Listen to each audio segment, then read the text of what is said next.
know the truth. My life is real, so please don't get it twisted. My blues the same, ain't gotta be dealt with. These are the things I wish you knew.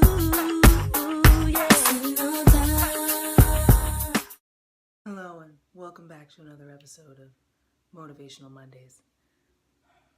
Just kidding. That's not what it's called. It's not called motivational.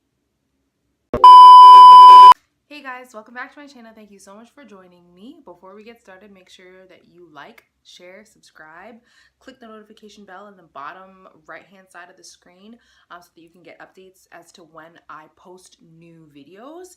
Make sure that you're following me on all of my social media platforms. That includes Facebook and Instagram. Those are mainly the only ones that I really use, and then obviously YouTube. And let's jump right into the video. Okay, so welcome back to my channel. If you're new here, thank you so much for joining me. Thank you for subscribing. Thank you for becoming my YouTube pal. I am starting a new series and it's called Mo Advice Mondays. And pretty much what I want is for you guys to send me all of your questions pertaining to things that you might need a little bit of advice on in life at this point.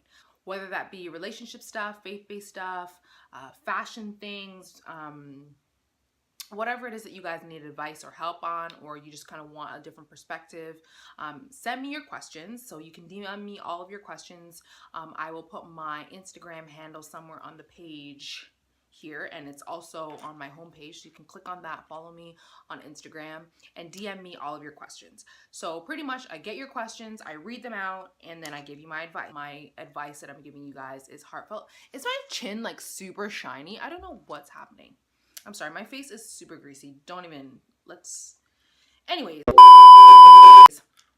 So I'm going to be reading off some of the questions that I've already seen, and then hopefully you guys will keep sending me in your new questions so that I can upkeep this series. I really can't do this series without your help, so I really need you guys to DM me your questions, put questions in the comment section below. You can email me your questions, however you want to get me your questions, just get them to me so that I can talk to you guys and so that this can be really interactive and fun. And let's get to the first question. Okay, so my first question is, what advice do you have with moving up in life or success and losing friends to the point where you feel alone? Okay, so the way that I would kind of address this question would be twofold. One, I think that if you are at a season in your life where you're becoming more successful, you're moving into different areas of your career, of your family life, you're getting married, you're having kids, whatever it is, whatever you label as success at this point in your life, if you're there and if you're achieving certain things that you didn't have before, those people who you really call friends are not gonna just flake out. They're not gonna just dissolve. They're not gonna disappear. They're gonna be there to support you. They're gonna be there to uplift you. They're gonna be there to congratulate you, to continue to encourage you. They're going to be there to pray for you, pray with you.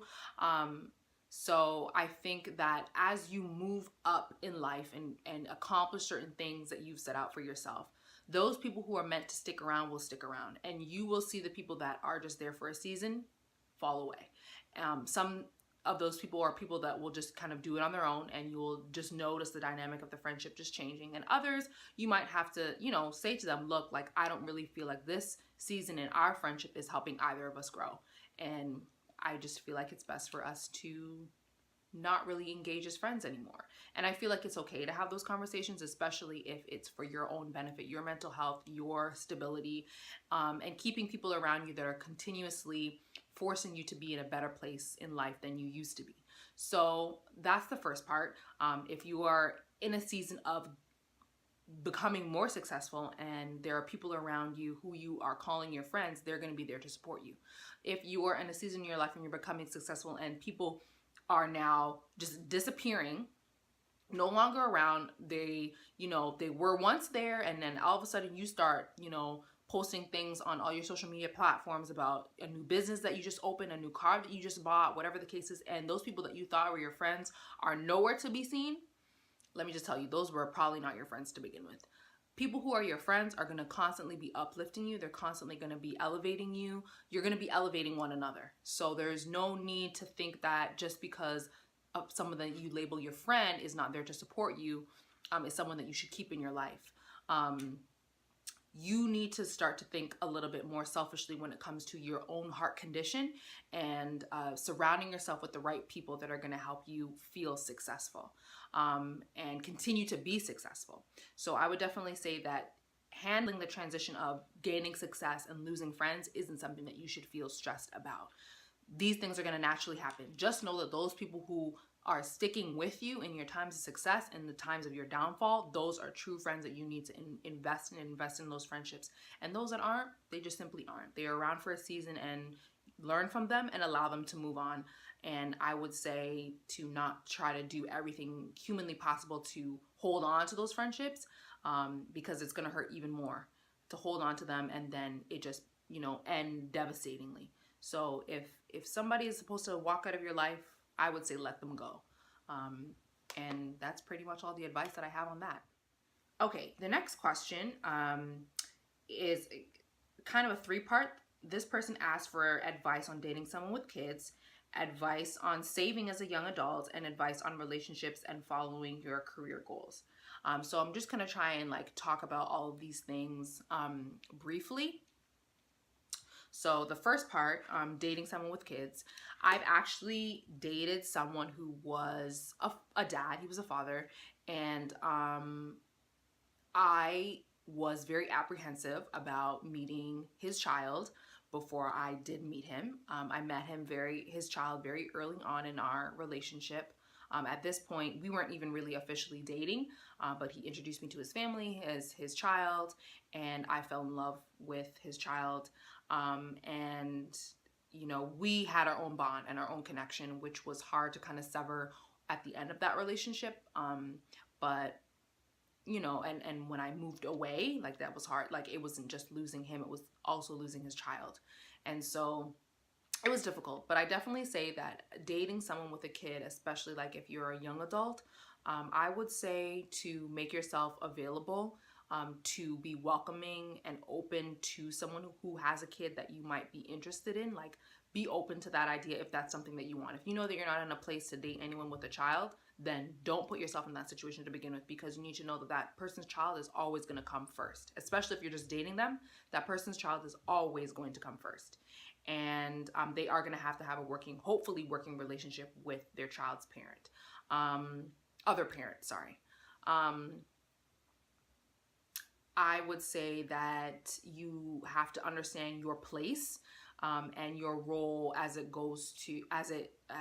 relates to being someone who is around, caring for and loving on that child, but also step over any boundaries as it pertains to disciplining, unless you've been asked to do that.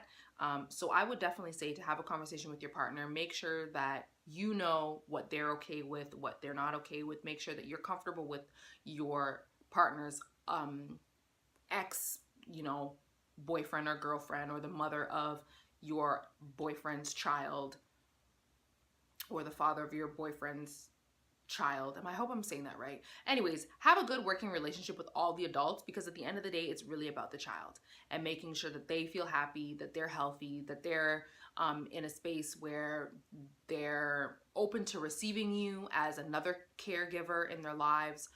Don't try and force a new relationship. It will grow and have its time to grow on its own. I think to just be yourself. And if you're willing to do that, then it should grow in a positive direction. The next thing that the person asked me about was advice on saving as a young adult. I am not the person to tell you about any type of saving, girl, because I'm the worst when it comes to saving. I can save if I have a goal in mind. I'm very goal oriented. So if I have a goal in mind and if there's something that needs to be done, I can save in that regard.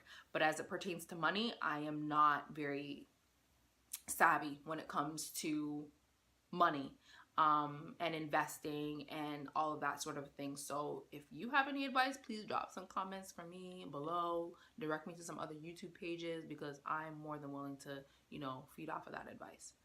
The last question that this person asked me was in regards to relationships and following career goals. I think that it's important that if you're entering, this is kind of general, but I'll try and answer it the best to my ability.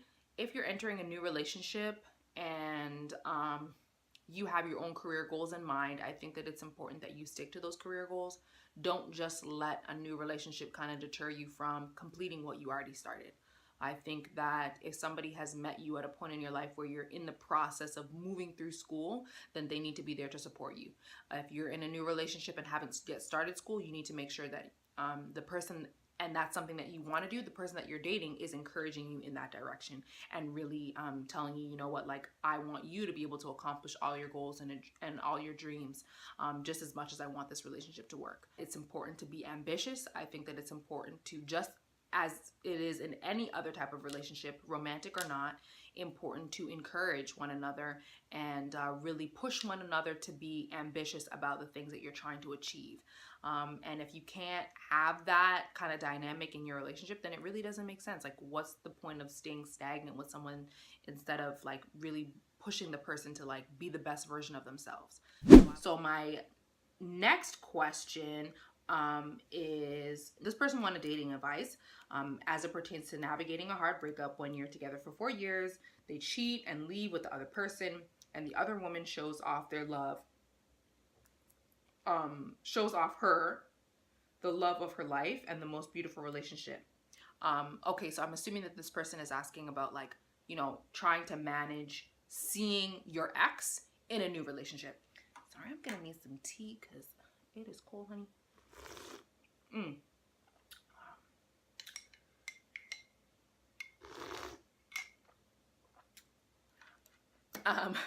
Okay, so dating advice on breakups. I've been through a lot of these. It's funny enough, I don't think that I've only been in like less than 3 titled relationships. And it feels like all the people that I've talked to, I've had to have breakups with these people that I wasn't even dating. So that's frustrating in and of itself. Like, why am I breaking up with you and we were never dating? Like, why am I experiencing this heartbreak right now? Anyways, that's a whole nother thing for another video. But I would say when navigating a breakup, especially if you've been with that person for a very long time, you need to create boundaries for yourself. One, I would say don't be stalking that person on social media. You need to remove them from your life. Like, if this is something that's very, very painful for you, then you're going to need to do something drastic so that your mind isn't always going to default. Okay, let me check in on this person. Let me see what they're doing. What's up with them on Instagram? What's up with them on Twitter? Blah, blah, blah, blah. Like, you need to remove them from your social media. If you need to remove them from your phone or block them for the time being, then do that. Just make it so that you don't have easy access to seeing what they're doing. I feel like that's the first step. Second, decision that you're going to move forward, and realize that sometimes moving forward means that you cannot have a relationship with that person in any dynamic, friendship or otherwise, like rekindling that relationship. You just have to move on by yourself. Sometimes you just have to pick yourself up, dust yourself off and say, you know what, I need to move forward.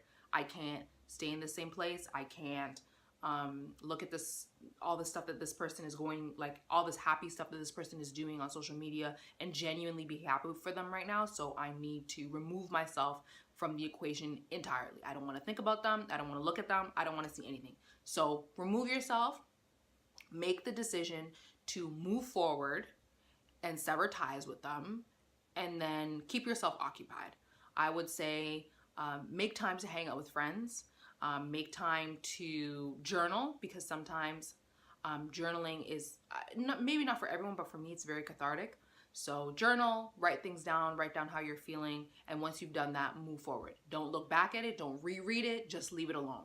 I think that that's probably the best advice, like overall, is like, if you're gonna make decisions as it pertains to moving on and moving forward, stick to those choices. If you're deciding to stick to that choice, have someone keep you accountable so that you're not always checking in and trying to, you know, creep them and all this stuff. If you're making the decision to move on and not try to rekindle a relationship with them, then do that. Like, Don't second guess yourself. You made the decision, move forward with it. And you will be surprised to see how well you are able to move forward once you make decisions and stick to them. It's going to be hard. I'm not going to lie to you. It's going to be hard at the beginning, but I'm not going to say time heals all.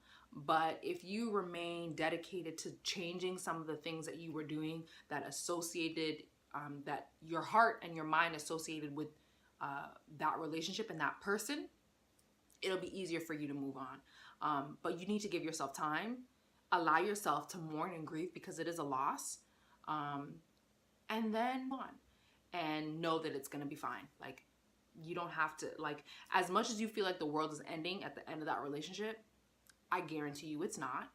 I guarantee you that there's going to be somebody else. There's going to be a new romantic relationship, love interest, whatever you want to call it, in the future. This person was not the end all be all. If they're able to find love and move forward, guess what? You are too, honey. So don't feel down about it at all. That person just was not the one for you, and that's okay. And I know that it's definitely easier said than done, especially being on the tail end of that. But look at it this way. When you get to a place where you feel such freedom and such like, man, I can look back at this relationship and be like, wow, I'm really over this person. Like, you girls, I applaud females because we have such an ability to move. When we move on from something, that's it. Like, there's no, oh, let me dibble and dabble or let me open my heart back. No. Once you're moved on, that's it. There's no reopening the book. There's nothing. And I think that once you get to that point and you feel release and you feel freedom and you commit that, prayer to God, like, God, like, this is how I'm feeling right now. Please help me get through this. As much as you need to pray that every day if you need to pray it every day. And God will slowly begin to do a good work in you. If you need to pray for that person, pray for that other girl to get your, and I know that might sound crazy, but sometimes praying for people, praying for our enemies or praying for people that we wouldn't necessarily see ourselves praying for is such a good way to humble ourselves enough to the point where we're feeling better once we come out of prayer. And so those are just some of my tips and advice for moving on from a very long relationship and having to kind of see your ex's relationship kind of spread all over social media. I know it's difficult, but you can make your way through it. It's going to be fine. You're going to be fine. Anyways, guys, thank you so much for joining me on another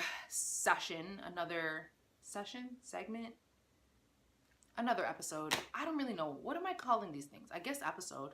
Another episode of Mo Advice Mondays. I hope that you enjoyed it. I hope that you took something from it. Again, don't forget to like, share, subscribe, click the bell button at the bottom of the page. Follow me on my social media platforms, and make sure that you DM me all of your questions so that I can respond to them. I love doing this. It's actually really fun and cathartic for me because I love to talk. And see you guys in the next video.